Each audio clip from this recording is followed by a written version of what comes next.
You alright, fellas? How you doing? Okay, so today is, well, today's not the brew day. I brewed it 2 weeks ago, but I decided, and it's something I've not had on tap for a very long time. I've had a nitro canister that's just been sat there doing nothing, and I decided it's about bloody time I started using it. So it was time for me to do a dry Irish Stout. I want to carry on doing beers from the Bible. So this is a recipe taken totally from the flies, taken from the Bible. Tried to stick to it as closely as possible, and I've come out with a fucking amazing beer. So anyway, watch the brew day video, and then straight after we'll do a taste test, and you'll get to see what it's like. I'm pretty sure I've done a dry Irish Stout brew day before, but this is from the Bible, so it's a little bit different. I think before I did it was a Jet Black Heart from Brewdog. So this one's a bit different, but it's just as amazing. Anyway, watch the brew day. We'll come back at the end of this video and I'll have a nice black beer in my hand. See you soon. Okay, here we are. Dry Irish Stout brew day. I take you to the recipe in the Bible, and I've stuck basically exactly to this recipe. So 3.8 kilos of pale malt. I've used Golden Promise, 500 grams of flaked barley, 450 grams of roasted barley, and 100 grams of chocolate malt, which I've used. So I've got everything in the mash tun ready to go. I've got the the strike water is up to temperature, ready to be underlet, and I am ready to start brewing. So I'm going to kick this off. It's 7:25 in the morning, so it's not too early, so I'm just going to get things going.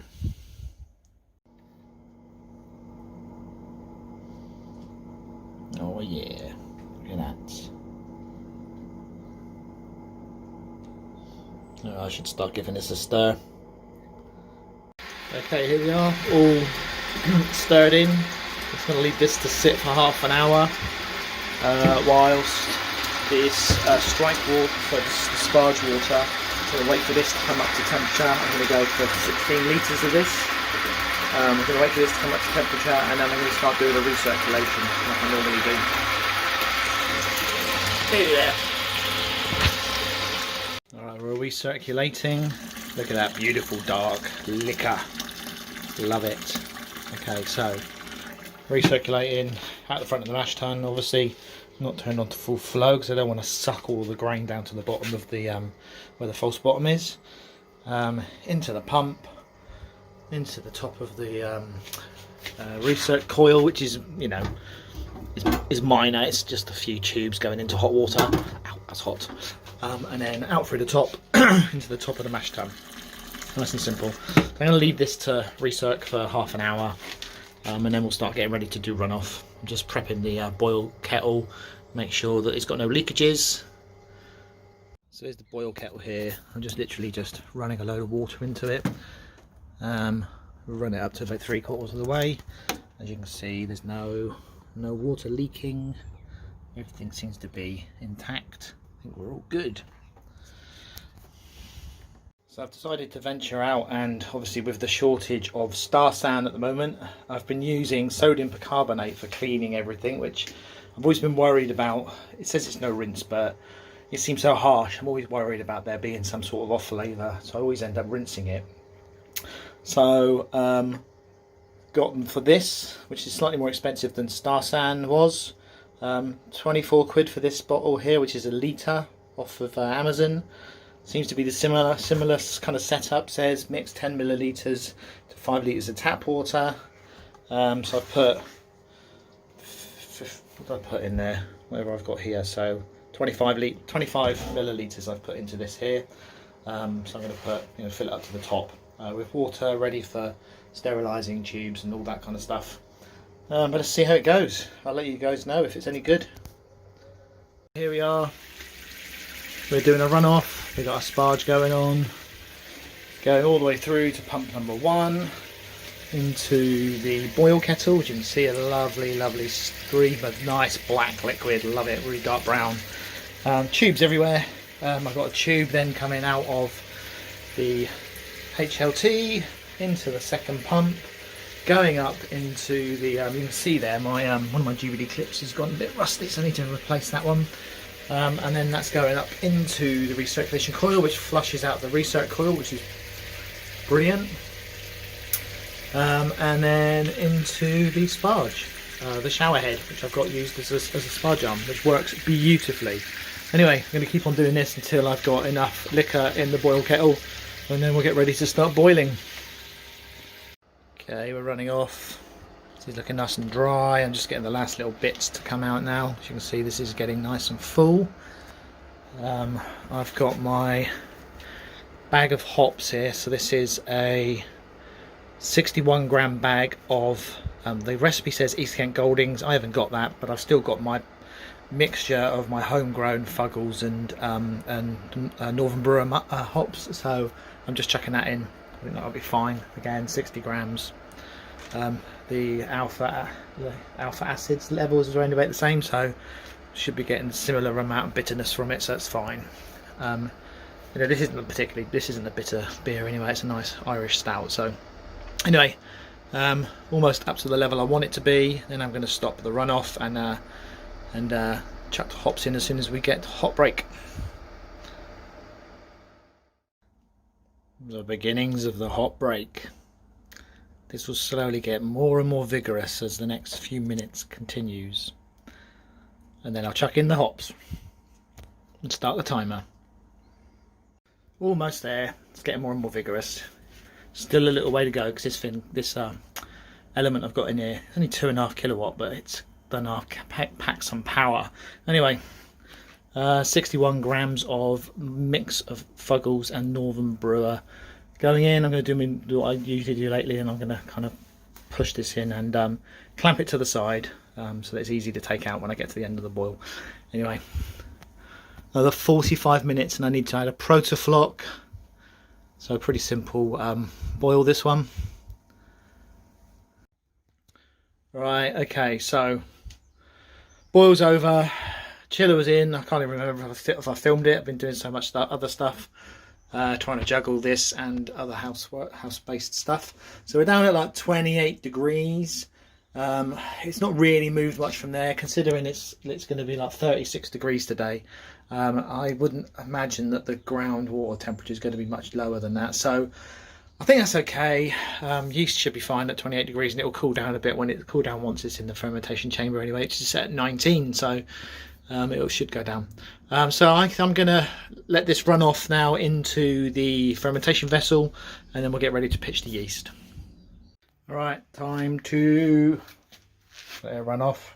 There you go. Look at that. Look how dark that is. Oh yeah. So once we've got this all filled up, I will then stick in the yeast, Irish ale yeast. Beautiful already. Alright, here we are, nearly finished running off. I have got here a smack pack of Y yeast, what was it? Y yeast 1084, which is an Irish ale yeast. I'm just going to chuck this in now while we are finishing filling up. At least that's done.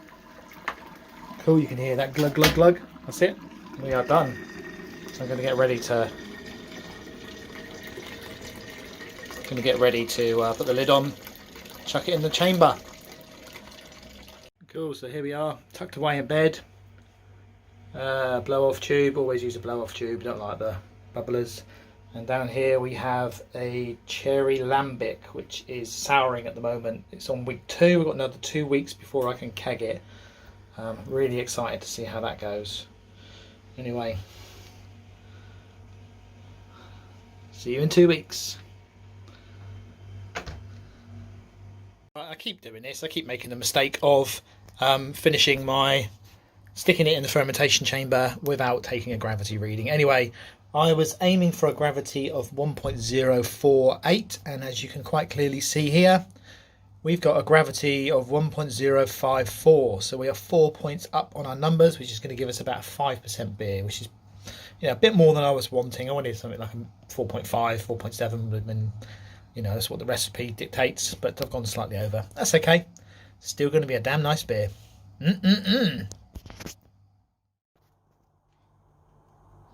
Look how black that is. Look at that beautiful creamy head. Yes, you got it. It's time for me to taste this bloody beer. Okay, so nice brew day, nice and easy. Nice thing about a dry Irish Stout is it's minimal fuss. Grain bill's pretty simple. The brew day itself doesn't have, you know, there's one lot of hops that goes in at the 60-minute mark. Job done, really easy. You let it ferment for two weeks. No dry hopping, nothing to worry about. Keg it, stick it in with a nitro. A week later, you've got this. Look at that beautiful beer. I am so, oops, I'm tipping it. So pleased with it. It's just phenomenal. Look how black that is. Anyway, it's beautiful, lovely, like 2-finger head, 1.5-finger head. I've got it carved just a little bit too high, but I don't mind. I think it shows off that beautiful kind of ivory golden kind of style head. The bubble formation is tight. It's just beautiful. I mean, you saw from that little clip at the beginning just now. It's a lovely, I mean, I can show you now. You can see, look at this. Can I? Look at that. How tight that head is. It just looks amazing. Really, really good. Anyway, so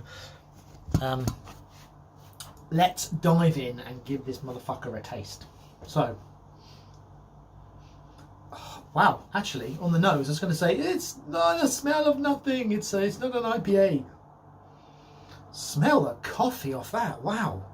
Seriously, like chocolate, but more coffee than chocolate, to be honest. There's no coffee that went into this. It was roasted barley and chocolate malt, you know. And not a huge amount. It was what, 450 grams of roasted barley, 100 grams of chocolate malt, I think it was. But yeah, it's not a huge amount, but my God, that chocolate aroma, chocolate and coffee aroma, it's amazing. Really nice. Lovely. Anyway, let's dive in.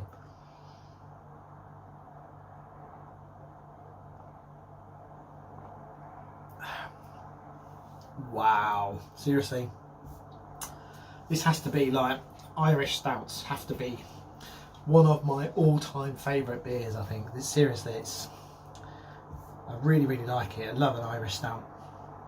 Irish Stout or a New England IPA, they're the two beers that are really, really nice. This is beautiful. Lovely.